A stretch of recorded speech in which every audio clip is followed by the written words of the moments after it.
मला प्रश्न विचारते, प्रभूजी पतिव्रता स्त्रीनं पतिलोक जाण्याकरता प्रत्यक्ष उमापती महादेव उल्लेख असा, पतिव्रता स्त्रीनं पतिलोक जाण्याकरता जर आपल्या गळ्यामध्ये एक रुद्राक्ष जर परिधान केला असेल, कपाळाला भस्म लावलं असेल,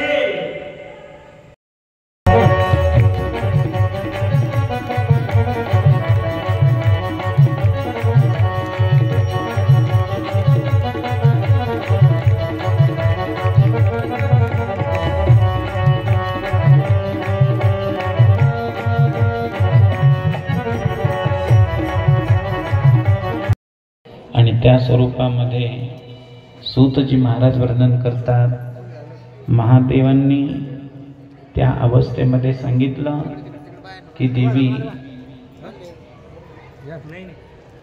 मी सर्वांची काळजी घेतो, एवढंच नाही आपल्या मागे पुढे भगवान एवढं रक्षण करतात आपलं, आपण प्रवासामध्ये जात असताना एखाद्या वेळेस असं काही संकट येतं, पुढून अशी काही गाडी येते, आपल्याला वाटतं आता आपलं काही खरं नाही, आता आपण जाणार, असे बरेच संकट येतात, पण तरी सुद्धा आपण त्याच्यामध्ये वाचतो का?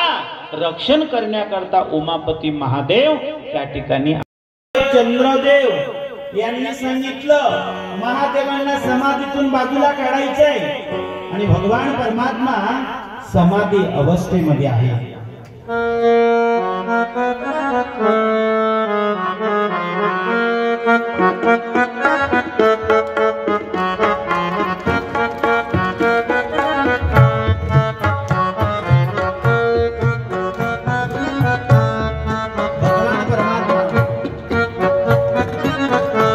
समाधी अवस्थेमध्ये घेत असताना हातामध्ये डमरू आहे, एका हातामध्ये त्रिशूल आहे. ऐसा डमरू बजाया भोलेनाथ ने सारा कैलास पर्वत मगन हो गया.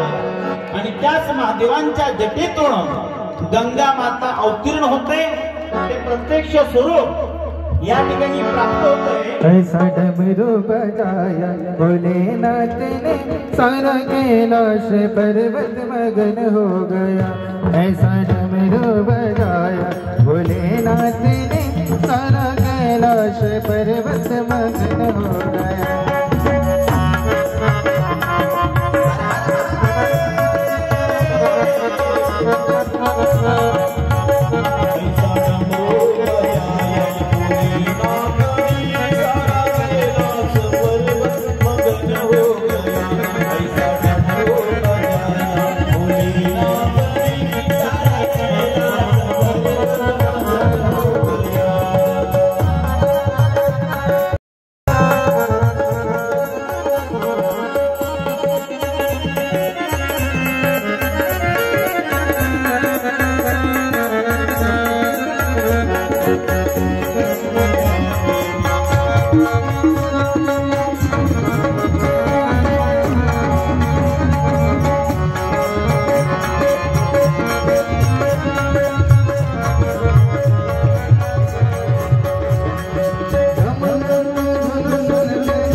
सूतजी महाराज वर्णन करतात, भगवान परमात्म्यानं समाधी लागल्यानंतर इंद्रदेव, ब्रह्मदेव, चंद्रदेव यांनी विचार केला महादेवांना समाधीतून बाजूला काढायचं.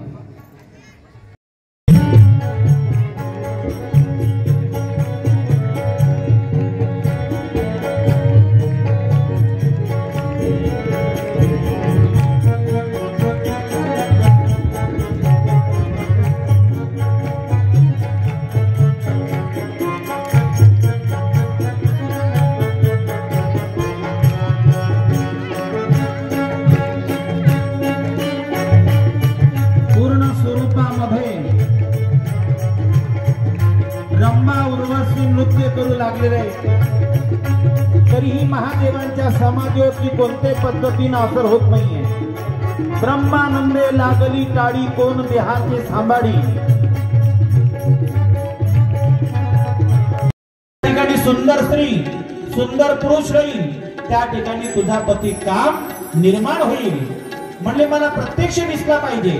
म्हणले प्रत्यक्ष या ठिकाणी जरी नसला, द्वापार युगामध्ये भगवान कृष्ण प्रगट होतील, रुक्मिणी मातेबरोबर विवाह होणार आणि रुक्मिणी मातेचा मोठा पुत्र प्रद्युम्न म्हणून तुझा पती कामदेव जन्माला येणार. आणि त्या दिवसाची रती वाट बघू लागली. द्वापार युगाच्या शेवटी कलियुगाच्या आरंभी दृष्ट दुराचारी वाढले, धरती मातेवरती पाप झालं. भगवान श्रीकृष्ण परमात्मा प्रगट झाले, रुक्मिणी मातेबरोबर विवाह झाला, मुलगा झाला. भगवान परमात्मानं कंसाला मारले होतं. कंसाचा मित्र शंभरासुर त्यानं छोट्याशा बालकाला रूम सकट उचललं, समुद्र मार्ग मासुडीनं गिळून घेतलं. आणि तीच मासुडी शंभरासुराच्या दरबारामध्ये मासे पकडणारा मछवार त्याला सापडली. शंभरासुराच्या दरबारात नेली. मासुडी कापत असताना छोट्याशा बालकाचा रडण्याचा आवाज आला आणि त्या स्थितीमध्ये त्या बालकाला बघितलं, शंभरासुराच्या जवळ दिलं. शंभरासुराने विचार केला, हे छोटस बालक आहे, त्याचा सांभाळ कोण करणार. मग त्या बालकाचा सांभाळ करण्याकरता आपल्या नृत्य शिक्षिका आहे, कोण, रती, ती या बालकाचा सांभाळ करेल. रती जवळ बालक केलं. रतीनं त्या बालकाला बघितलं, सांभाळलं, लहानाचं मोठं केलं. तो बालक मोठा झाला, 21 वर्षाचा झाला. तो कोण आहे रतीला माहिती नाही, पण नारद ऋषी आले ना, सांगितलं नारायण नारायण. नारद ऋषी सांगतात, अरे रती, ज्याचं तू पालन पोषण करते ना, तो आहे तुझा पती.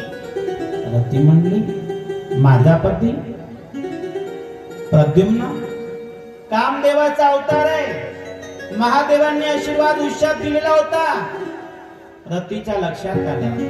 सकाळी शृंगार केला आणि त्या स्वरूपामध्ये प्रद्युम्नाच्या समोर गेली, दर्शन घेतलं. प्रद्युम्न म्हणले, माता हे काय. माता नाही, मी तुमची पत्नी. घडालेली घटना सांगितली, तुम्ही कामदेवाचे अवतार आहात. ओहो. आणि त्या स्थितीमध्ये एकमेकाचा स्वीकार केला. रात्रीच्या रात्री द्वारकेत निघून गेले. सकाळी भगवान कृष्णाचं दर्शन घेतलं, रुक्मिणी मातेचं दर्शन घेतलं. रुक्मिणी माता म्हणली, माझा मुलगा राहिला असता एवढाच दिसला असता. भगवान म्हणले, एवढाच दिसला असता नाही, हाच आपला मुलगा आहे प्रद्युम्न. म्हणले, हा आपला मुलगा आहे. हो. मग ही त्याच्याबरोबर कोण आहे. ही त्याची पत्नी आहे. म्हणले, ही कशी काय आली. म्हणले, याच्या पुढे हे